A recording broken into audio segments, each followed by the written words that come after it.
तो वहीं ईडी के जो वकील थे उनकी तरफ से साफ तौर पे बताया गया कि जमानत नहीं मिलनी चाहिए, वो विरोध करते नजर आए। दलीलें पूरी हो चुकी हैं, लेकिन अब इंतजार है 9 मई का कि आखिर इस मामले में क्या फैसला आता है। लेकिन इससे पहले ये लग रहा था कि आज फैसला आ जाएगा, क्योंकि कोर्ट ने कहा था चुनाव है और हम बहुत लंबा एक तरह से इसको नहीं ले जा सकते हैं। और आज एक तरह से इसी के बाद ये उम्मीद जगी थी सुजाता की फैसला आ सकता है, लेकिन आज फिलहाल अंतरिम जमानत को लेकर के जो सुनवाई है वो अब होगी 9 तारीख को, यानी 9 मई का इंतजार करना पड़ेगा।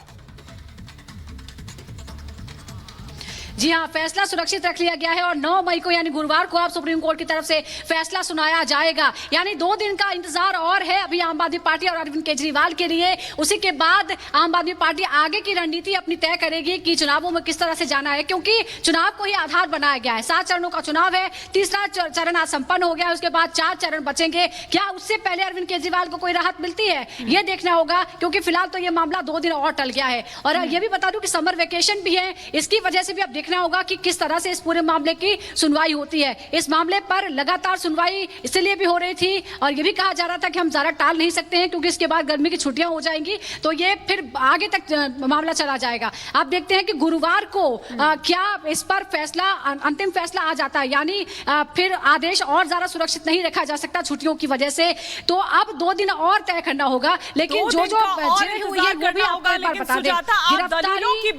बिल्कुल, आप दलीलों की बात कर रही थी और साथ ही साथ ये भी कि चुनाव को दरअसल आधार बनाया गया। ये कहा गया कि चुनावी मौसम चल रहा है और ये असाधारण स्थिति इसको बताया गया। लेकिन वहीं अगर एसजी की बात करें, सॉलिसिटर जनरल तुषार मेहता की बात करें, तो वो ये कहते हुए भी नजर आए कि भाई हम क्या उदाहरण रख रहे हैं सिर्फ इस बेसिस पर कि वो सीएम है, तो ऐसे में हम क्या मैसेज दे रहे हैं आम आदमी और सीएम में, मतलब कम से कम ये एक मैसेज नहीं जाना चाहिए।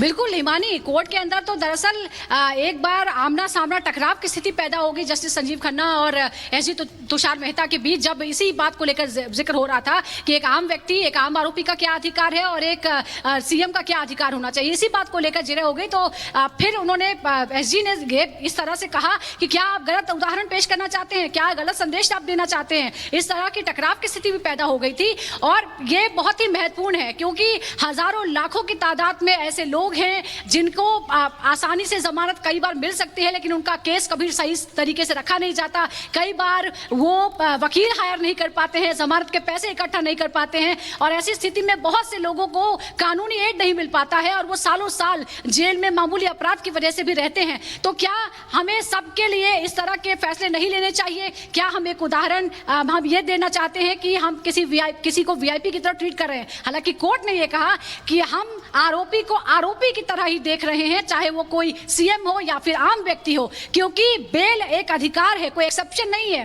बेल एक अधिकार है, कोई भी आरोपी है उसको यह अधिकार है कि वो जमानत पा सकता है, चाहे कोई आम आरोपी हो, आम व्यक्ति हो या फिर किसी राज्य का सीएम ही क्यों ना हो। ये तमाम जो चर्चाएं थी वो हुई हैं, लेकिन अब देखना होगा कि 2 दिन बाद क्या होता है, क्योंकि सकारात्मक टिप्पणियों की वजह से उत्साह था आम आदमी पार्टी में, लेकिन आज भी जो निराशा के बादल हैं वो छा गए हैं एक बार फिर, क्योंकि मामला अब 2 दिन के लिए टल गया है। फैसला सुरक्षित रख लिया गया है 9 तारीख को, 9 मई को यानी गुरुवार को अब इस मामले में संभावना है कि फैसला सुना दिया जाएगा, क्योंकि फैसला सुरक्षित रख लिया गया है। इस दौरान सॉलिसिटर जनरल ने ईडी की तरफ से एसजी राजू ने अपनी दलीलों पे गौर करें सुजाता, तो कोर्ट ने भी बहुत क्लियर किया कि भाई हम इस केस को देख रहे हैं कि केस सही है गलत है, हम राजनीतिक लिहाज से नहीं देख रहे हैं, हम अरविंद केजरीवाल को एक राजनीतिक व्यक्ति के तौर पर नहीं देख रहे हैं, हम इसको केस की तरह डील कर रहे हैं। यानी कि जो एक कोशिशें हो रही थी अभिषेक मनु सिंघवी की ओर से ये दिखाने की कि वो मुख्यमंत्री हैं, चुनावों से जोड़ दिया जाए, कोर्ट ने कहा हमें इससे कोई मतलब नहीं है।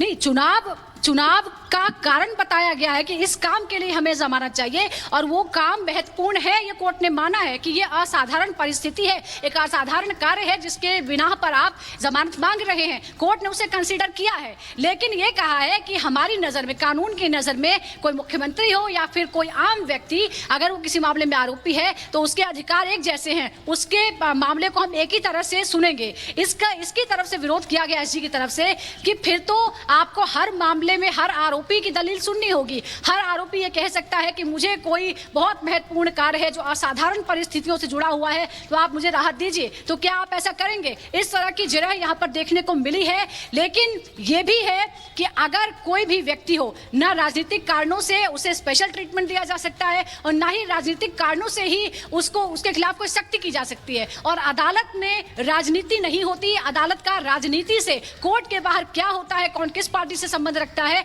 इससे कोई मतलब नहीं है। लेकिन एपेक्स कोर्ट यानी जो संविधान के रक्षक के रूप में भारत में माना जाता है, वह सुप्रीम कोर्ट, और सुप्रीम कोर्ट तमाम चीजों को नजर में रखता है। सामाजिक लोकतांत्रिक रूप से किसी तरह का कोई गलत संदेश ना जाए और कोर्ट की प्रतिष्ठा बनी रहे, इस तमाम चीजों को कोर्ट कंसीडर करता है। इसीलिए जब कोई निचली अदालत से, हाई कोर्ट से हार मान जाता है, निराश हो जाता है, तो उसे लगता है कि एक अदालत है जहां पर उसे न्याय मिलेगा और वो है सुप्रीम कोर्ट। और इसी से उम्मीद लगाए बैठे आम आदमी पार्टी, केजरीवाल एंड पूरी जो फैमिली है वो दरअसल लगाए बैठी है। सुजाता जी बिल्कुल, हमारे वरिष्ठ सहयोगी भी जुड़ गए हैं साथ में। जी सुजाता जी, अखिलेश आ गए हैं। अखिलेश कोर्ट रूम में मौजूद है। अखिलेश, बड़ी दिलचस्प चर्चाएं हुई, पूरा बिल्डअप हो गया, बड़े सकारात्मक संकेत आए, लेकिन फिर निराशा के बादल छा गए।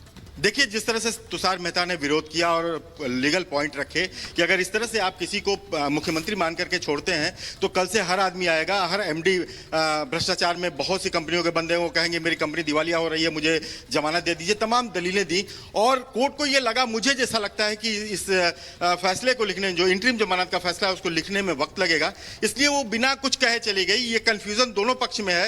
एक तरफ सिंघवी कह रहे हैं कि फैसला रिजर्व हो गया है, जैसा मुझे लगा कि कोर्ट अक्सर कभी कभी होता है कि ऐसे चली जाती है तो मान लिया जाए रिजर्व हो गया।